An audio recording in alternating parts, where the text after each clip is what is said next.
First, let's take some quick takes on the atmosphere in the courtroom today, where I was. Now, to give you a sense of what the GOP frontrunner has been dealing with these past 3 weeks, the air is musty, the floors are old, tan, brown linoleum, remember those?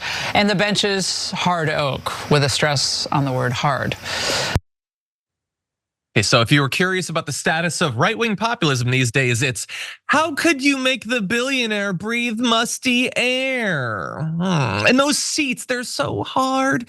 Man, Trump is really falling apart. Just a couple of weeks ago, Jesse Waters compared him to King Kong, saying he's gonna bust out of his cage the alpha male silverback gorilla. His butt is getting uncomfortable because of the hard chairs. And how dare he be forced to walk on linoleum of all things? Yeah, it's a courtroom, okay? It's a sort of courtroom that you or I might end up in. What is she implying? That there should be gold-plated floors for when billionaires finally get hauled before a judge? What exactly is the point that she's making? Hey, I'm glad you're here. Listen, in order for the damage report to keep on going, we need viewers like you to become a member on YouTube. Can you click the join button on YouTube today? Thank you. And if there's a funk to the air, Laura Ingraham, I would say Trump might have something to do with that. I'm not sure. He doesn't control the thermostat and he didn't do the decorating, but he might be contributing to the mustiness. I will just say that. But that said, here is a little bit more from Laura Ingraham as she attempts to provide a defense for Donald Trump to replace what should be a legal defense, and thus far that's been lacking. How do you get to the point where you think Stormy Daniels and Jughead Cohen are more credible than Donald J. Trump?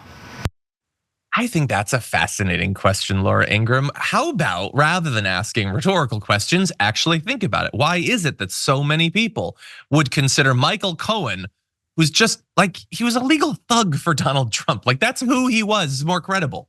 Now she's also throwing Stormy Daniels under the bus. Would you like to make an actual argument for why we shouldn't trust her?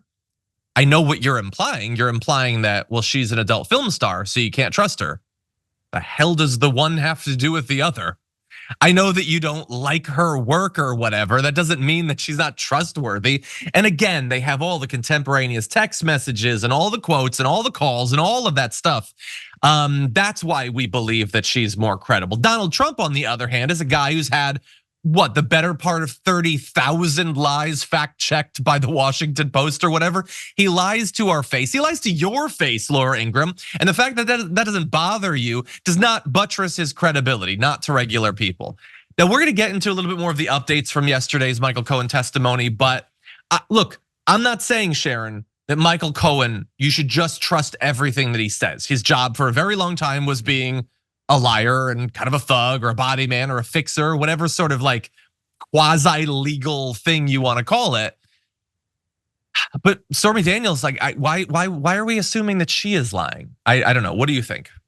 Yeah, and I bet she paid more taxes than Donald Trump. I guarantee her work was perhaps more honest than his. I mean, she's an actress, period, case closed. And you know what? Michael Cohen did lie for a living. We got it. Do you know how many people around Donald Trump lied to protect him and are still lying and showing up in court and just being ridiculous? One was the Speaker of the House, unless Marjorie Taylor Greene tries to take him out again. But this is what we're up against. Michael Cohen is disgraced. His head is lowered. How many times does he have to say he's ashamed? He's wearing death of a salesman shoes, a tattered briefcase. He's got, nothing but the truth left. That's all he's doing. He's showing up humble and shameful.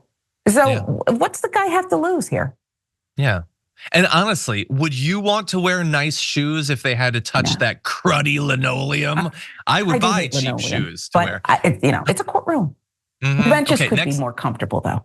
I think in the future, the next time someone commits a coup and then eventually gets hauled before court, it should be marble floors. I think let's add a little bit of gravitas and majesty. But anyway, yeah. Look, and also, again, he does keep admitting when he had lied in the past and that he's ashamed and all that. But think about the sort of defense that Donald Trump has provided for himself, not in this particular case, but in a meta sense, where theoretically, if you had a politician who had a bunch of scandals and told a bunch of lies and broke a bunch of laws, you could hope that someone from their inner circle would flip and provide information about them.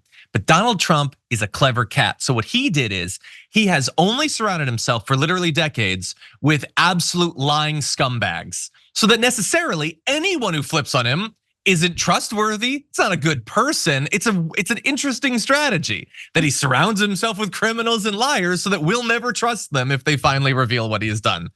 In any event, I was gonna go into all the details. I'm not gonna go all the details of how they tried to break Michael Cohen down, and they brought up all these mean things that he said about the lawyer Blanche and about Trump, and he has definitely done that. He has said horrendous things, and Michael Cohen admitted to it on the stand, but he didn't. I guess they were trying to make him break down and have a few good men moment. That didn't happen, okay? Michael Cohen has, on one level or another, been preparing for this for a long time. And so he didn't freak out. He didn't admit to anything damning to the prosecution or anything.